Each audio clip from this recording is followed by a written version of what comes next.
Hey guys, if Black Ops 7 won't launch and it's telling you to update your BIOS or enable security features, don't worry, this is a quick fix.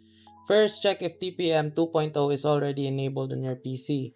Click search, type run, open it, then type tpm.msc and press enter. If it says TPM is ready for use, you're good. If not, we'll enable it in the BIOS. Now let's confirm your motherboard. Open search, type system information and look for baseboard manufacturer. If you're an ASRock with an AMD CPUs, restart your PC and enter BIOS by pressing delete or F2.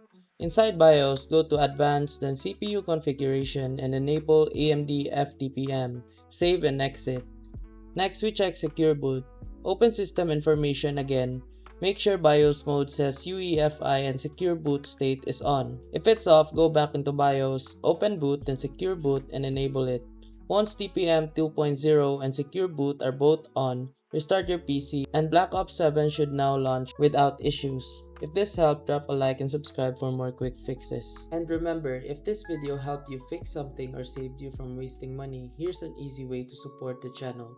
You'll find an Amazon link in the description. Bookmark it and use it whenever you shop. Whether you're buying tech or everyday essentials, a small portion of what you already spend helps support the work here at no extra cost to you.